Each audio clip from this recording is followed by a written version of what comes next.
यह लड़का डॉल्फिन को खिलाने के लिए एक छोटी मछली पानी में फेंकता है, लेकिन डॉल्फिन मछली को खाती नहीं बल्कि वापस लड़के को सौंप देती है। लड़का उसे खाने का इशारा करता है तो डॉल्फिन ने सिर हिलाकर अपना मुंह खोल दिया था, जिससे लड़का घबराता हुआ मछली को उसके मुंह के अंदर डाल देता है, जिससे डॉल्फिन खुशी से पानी को उछालने लगी थी। जब कोई नहीं देख रहा था तो लड़का डॉल्फिन को छूने के लिए धीरे से हाथ बढ़ाता है और डॉल्फिन भी उसको छूकर आनंद हो उठी थी। जब लड़का वहां से जाने लगा तो डॉल्फिन उदास हो जाती है, क्योंकि वो लड़के को बहुत पसंद करती थी। दरअसल एक दिन पहले जब लड़का एक्वेरियम में चुपके से घुसा था तो पहली बार अचानक डॉल्फिन को नजदीक से देखकर डर गया था, और जब भागने लगा तो जिज्ञासावश रुककर कांच के पास डॉल्फिन को देखने लगता है, जिससे वो आकर्षित होकर अगले दिन एक्वेरियम में शो देखने पहुंच गया था। लेकिन डॉल्फिन वहां पर नहीं थी, क्योंकि वो बहुत हिंसक थी जिसको कोई नहीं संभाल सकता था। लड़का निराश होकर जब हारमोनिका बजाने लगता है तो उसे सुनकर डॉल्फिन खुश हो जाती है। वो तैरकर लड़के के पास आती है, जिससे उत्साहित होकर लड़का रात को चुपके से एक्वेरियम में घुसकर हारमोनिका बजाने लगा था। डॉल्फिन उसकी धुन से आकर्षित होकर कूदने लगती है, लेकिन तभी गार्ड के जागने से जब लड़का भागने लगा तो वो फिसलकर पूल में गिर जाता है और बेहोश होने से पानी में डूबने लगा था। तभी बड़ी डॉल्फिन मुंह खोलकर लड़के को पकड़ लेती है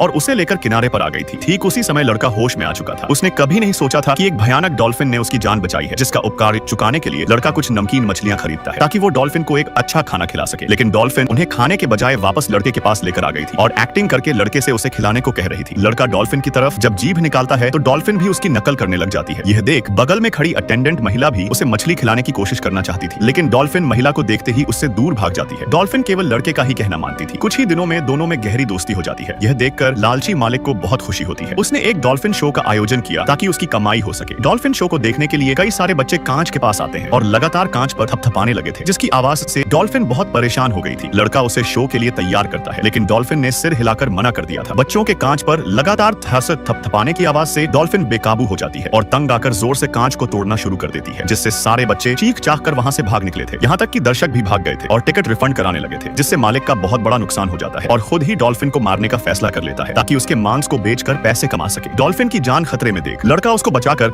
वापस समंदर में छोड़ने का फैसला कर लेता है। ड्राइवर पहले से ही नीच मालिक से नफरत करता था, इसलिए वो लड़के की मदद करने के लिए तुरंत राजी हो जाता है। दोनों ने क्रेन लाकर डॉल्फिन को बड़ी मेहनत से ट्रक पर चढ़ा दिया था। इसके बाद वो लोग समंदर की ओर चल पड़े थे, लेकिन लंबे समय तक पानी से दूर रहने पर डॉल्फिन का शरीर सूखने लगा था। पूरे रास्ते में लड़का उसको सहलाता और दिलासा देता रहता है। आखिरकार वो जल्द ही समंदर किनारे पहुंच जाते हैं, लेकिन तभी लालची मालिक भी वहां पर आ गए थे और डॉल्फिन को खींचने की कोशिश करते हैं, लेकिन ड्राइवर ने गाड़ी को सीधा समंदर में ले जाकर डॉल्फिन को खुला छोड़ दिया था, जिसमें डॉल्फिन धीरे धीरे तैरकर दूर जा रही थी। लड़का तेजी से दौड़कर डॉल्फिन को इशारा करता है और किनारे पर आकर डॉल्फिन से अंतिम विदाई लेता है। लड़का अपना दुख दबाकर चट्टान पर चढ़ गया था और इशारा करने लगा था। उसके इशारों को डॉल्फिन समझ जाती है और पानी से छलांग लगा देती है। यह नजारा देख मालिक तो दंग रह गया था और पछतावा होने लगा था कि वो इतने प्यारे जानवर को मारने वाला था। वो अब समझ चुका था कि असल में जानवर डरावने नहीं होते बल्कि इंसान होते हैं।